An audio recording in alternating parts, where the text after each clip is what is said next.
Fala família, muito prazer para quem não me conhece. Eu sou o Marcel e na aula de hoje vamos dar continuidade na nossa análise sobre a Renner. Agora que vimos as decisões de investimento da empresa, vamos analisar como a Renner financia os seus ativos. E para isso, nós vamos fazer aquele mesmo esquema que a gente fez com o ativo total. Primeiro vamos ver a distribuição dos investimentos, qual é a parte circulante, a parte não circulante. E depois disso, vamos analisar quais as principais contas do passivo total. E para finalizar, a gente verifica qual a capacidade de honrar os compromissos de curto prazo da empresa. Então, dessa vez, eu preferi já colocar todas as tabelas na lousa para a gente discutir. O DFP você encontra aí na descrição.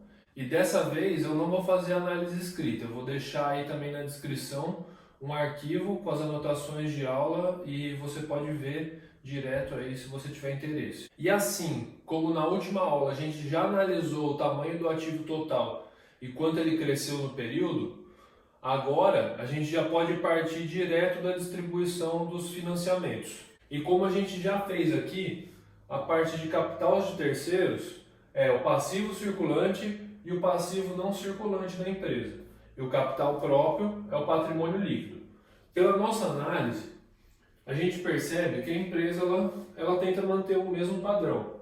Ó, aqui o passivo, a parte de capital de terceiros, ela tinha 55% em 2018 e 60% em 2019. Quer dizer que houve uma evolução aqui. A empresa agora ela ficou um pouco mais arriscada. Quando ela capta dinheiro de terceiro, significa que ela fica um pouco mais arriscada porque é um capital que pode ser oneroso. Por isso a gente vai fazer outra análise aqui. E a gente vê também que houve um aumento nas duas contas. Aqui aumentou quase 50% e aqui aumentou 20% no patrimônio líquido. Isso é interessante, a gente precisa fazer uma análise também. Por que aumentou 50% aqui? Isso aqui é o que deixa mais arriscada a empresa. Tem que ter um motivo. Então, para começar, a gente abre isso aqui e olha o passivo circulante da empresa, o passivo não circulante de maneira separada. Por que é importante a gente fazer essa análise nesse caso? Porque a empresa ela possui um capital mais arriscado. Então, vale a pena a gente abrir. E a gente percebe que 40% da empresa está no curto prazo. Vencimento das obrigações dela está em 1 ano. Isso significa que a empresa ela tem que ter uma liquidez. A gente vai ter que verificar isso. Porque isso aqui é um risco. Ó. Mesmo ela tendo aumentado aqui, foi de 6% foi para 20% o passivo não circulante. Ela melhorou um pouco em relação a isso. Mesmo o passivo não circulante e o passivo circulante no crescido aqui, o crescimento veio no passivo não circulante, o que é bom, porque a empresa tem mais tempo, tem mais fôlego, ela pode usar esse dinheiro para financiar ativos de longo prazo. Então, aqui outra análise importante, como a gente verificou que a maior parte do capital de terceiros é passivo circulante, a gente precisa entender o que é oneroso. A onerosidade é aquele passivo que ele tem juros implícito, empréstimo de banco. Então, se você olhar lá no balanço patrimonial, no passivo total, e você separar do passivo circulante, apenas o passivo circulante, você vai analisar o que é oneroso ali. E a gente fez essa análise aqui e chegando à conclusão de que a parte onerosa do passivo circulante representa só 20%. Isso é muito bom, porque a empresa não está tão endividada, mas, sabe, isso aqui é uma dívida que não é muito boa, porque o custo disso é caro, geralmente é capital de giro, então acaba saindo caro, onerosidade cara, juros implícitos caro. E o não oneroso, ele era de 2018, era de 67% e esse ano foi para 80%. Significa que a empresa está diminuindo esse risco aqui. Isso é excelente, porque é uma dívida boa. São basicamente dívidas com stakeholders que não te cobram juros. É muito bom isso. E assim a gente percebe que até aqui tudo certo, a empresa ela age na sua estratégia. É uma empresa de varejo, então ela tem uma necessidade de capital de giro ali muito grande. Ela trabalha muito no curto prazo, como a gente já observou no ativo circulante, no ativo não circulante da empresa. Ela tem uma necessidade de ter caixa. Ela é uma empresa que ela precisa trabalhar no curto prazo. E a gente pode ver a mesma coisa do lado do passivo. É uma empresa que ela está situada na atividade de curto prazo. O varejo é um setor de alta rotatividade, de estoques, ela precisa vender, ela precisa comprar muito, então o passivo circulante faz sentido ser alto. Para esse negócio, lembra, você tem que conhecer o negócio. Para esse negócio faz sentido o passivo circulante ser alto. E agora a gente precisa entender quais são as principais contas. A gente vai utilizar de Pareto de novo para fazer uma análise do que é principal da empresa. E aqui fazendo a abertura, e a gente pode fazer aquela mesma discussão que a gente fez no ativo. O que faz sentido? Se a empresa ela é de varejo, então faz sentido fornecedor, porque ela vai estar comprando muita coisa, ela vai estar precisando sempre renovar estoque, então faz sentido ter fornecedor alto. O que mais faz sentido? Os empréstimos, com certeza, porque a empresa ela vai precisar de capital de giro, então ela precisa manter uns empréstimos de curto prazo também. E empréstimos de longo prazo também, porque assim ela pode financiar outras construções sem precisar recorrer ao capital próprio. E como ela é uma empresa que também tem uma parte do cartão ali, uma parte que é financeira, a parte de administração do cartão faz total sentido também, porque ela vai ter cartões com parcerias de banco, que também faz essa análise do crédito, então ela tem que repassar uma quantidade de dinheiro para essas administradoras. E assim a gente pode ver que é bem isso. Capital social, geralmente vai estar sempre compondo aqui a área de financiamentos da empresa, porque é o dinheiro do sócio, o dinheiro da empresa em si, o que é pertencente a ela. E geralmente essa parte ela é grande, né? Ela tem uma estrutura grande, a análise vertical dela, ela mostra isso, ó. Ela saiu de 30 para 32%, mesmo o ativo total e o passivo total tendo aumentado bastante no ano. Ó, teve um crescimento de 44%. O que será que aconteceu aqui? Notas explicativas. A gente tem que olhar. Vamos discutir. Fornecedores. Acabamos de falar. Faz sentido, né? Ó, 9% da análise vertical da empresa, 12% em 2018. Ela praticamente manteve.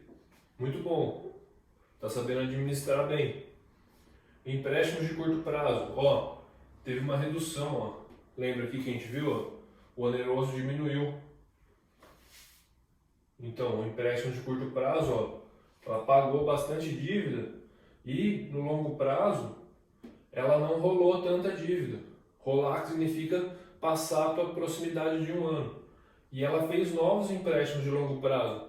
Se a gente olhar, a gente vai ver que ela emitiu debentures, que é quando a empresa emite um título de dívida e paga uns juros.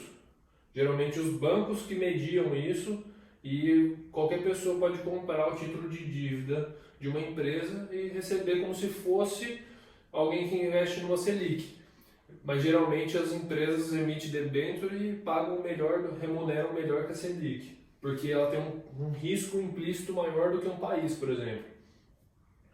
E a administradora de cartão, que a gente também falou, ó, cresceu. A gente vai ver na próxima aula que a empresa aumentou as vendas. Isso ajuda a aumentar as obrigações com a administradora de cartão, porque vai vender mais, vai passar mais dinheiro no cartão deles, consequentemente vai ter que pagar mais para as administradoras.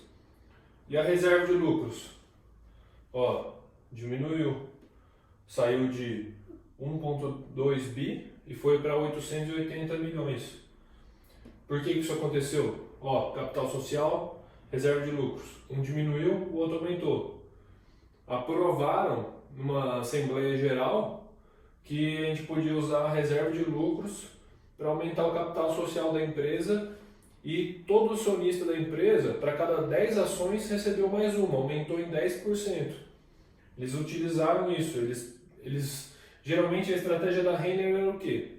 A gente juntava a grana aqui na reserva de lucros, ia e aqui fazia uma aquisição no mercado. Por exemplo, o Camicado, o Yukon, são empresas que a Renner observou no mercado, que tinham sinergia com o negócio dela, foi e comprou. E agora ela percebeu que não precisava comprar, não achou o momento adequado para fazer isso. Então ela preferiu o quê? Vamos colocar o dinheiro para o capital social e a gente dá uma ação a mais para cada 10 ações que a pessoa tiver, a gente dá uma ação. Você pode ver lá na Assembleia Geral o que aconteceu, eles aprovaram e isso aconteceu. E os arrendamentos, que foi o que aconteceu agora com a nova regra contábil. O IFRS 16. Aí aumentou, antes não tinha nada, foi para 13%. E os arrendamentos, ele compõe isso aqui, ó, passivo não circulante. Viu que aumentou de 6 para 20? Foi isso. O arrendamento ele compõe exatamente aqui. Então, meio que isso que fez com que a empresa diminuísse a sua atividade no curto prazo, porque a maior parte dos contratos de arrendamento está no longo prazo. E a gente percebe que faz todo sentido isso aqui. Logo quando a gente já discutiu no começo, fazia sentido, porque aquilo que a gente pensava que a empresa precisava ter de relevante, ela tinha, e está bem estruturado. Ela não está muito endividada no curto prazo, ela conseguiu diminuir essa dívida no curto prazo, isso é bom. Ela conseguiu captar empréstimos para o longo prazo, que dá tempo dela poder investir e ter um retorno bom. A Renner, ela é uma líder de setor, ela é um exemplo. A gente pode ver aqui que ela sabe estruturar o seu capital, ela sabe fazer o financiamento dos seus ativos. E para a gente verificar o final disso, porque a empresa ela tem um risco no curto prazo, grande parte dela está no curto prazo, então a gente precisa verificar a liquidez, que é o capital circulante líquido. E aqui a gente verifica, ó, o ativo circulante da empresa, ele é sempre maior que o passivo circulante, o que mostra que a gente tem um capital circulante líquido sempre positivo e é bastante positivo. Ó, 2019, praticamente 1,9 bilhões. Ó, 2019, praticamente 1,9 bi. E em 2018, 1,6 bi. Aumentou, tá vendo? Mesmo o passivo circulante tendo aumentado de um ano para o outro, o ativo circulante aumentou, sabe? A empresa vendeu, contas a receber cresceu, lembra? Caixa cresceu, a empresa está mais preparada. Ela está deixando, de certa parte, ela tá diminuindo o rendimento dela, porque o ativo circulante, ele é o que tem a rentabilidade menor. Mas ela atua aqui, ela precisa ter esse colchão de liquidez para garantir que a operação dela vai funcionar lisa. Ela não pode correr risco aqui, porque se ela deixa de pagar um fornecedor, se ela deixa de pagar um empréstimo, isso vai acabar com a operação dela, isso vai queimar ela nas ações, o pessoal vai ver isso muito mal. Então ela tem que sempre ter esse colchão de liquidez. E assim a gente termina a análise do financiamento da empresa e também conclui que ela tem um colchão de liquidez para honrar seus compromissos de curto prazo. O que é muito interessante de analisar é que a empresa ela é bem sólida, você consegue ver que ela tem diferenciais competitivos. Ela pode ter penado um pouco aí em 2018, 2019, porque ela estava adquirindo marcas. Agora ela já está solidificando isso e vai partir para cima da área digital e do Omnichannel. Então, nos próximos anos, a gente tem que continuar verificando os resultados que a empresa vai apresentar. E se isso vai mudar de alguma maneira, de modo positivo ou negativo, a gente tem que continuar. Eu acredito que é uma empresa líder de setor e ela vai sempre trazer os melhores resultados possíveis. O time de gestão da Renner é muito bom, uma empresa que ela é case, Você pode procurar na internet que ela cresceu absurdo na bolsa nos últimos anos. Não nos últimos 2 anos, mas no histórico dela ela cresceu muito. Então é uma empresa que a gente tem que respeitar. E na próxima aula a gente vai analisar os resultados. A gente vai pegar a DRE, vai olhar, vamos achar os indicadores principais, vamos entender do demonstrativo de fluxo de caixa, se está tudo certo, qual que é a origem do dinheiro da empresa, se está produzindo caixa, se está tendo prejuízo. E depois disso a gente analisa e conclui todos os indicadores possíveis e termina a análise de Renner. E então é isso. Se você ficou até aqui, eu espero que você tenha gostado desse vídeo. Deixe aí nos comentários se você ficou com alguma dúvida, se você quer acrescentar alguma coisa, eu vou te ajudar da melhor maneira possível. Não esquece de curtir esse vídeo, seguir o nosso canal, ativar as notificações e, se possível, compartilhar o canal, isso vai ajudar muito. E muito obrigado e até a próxima aula.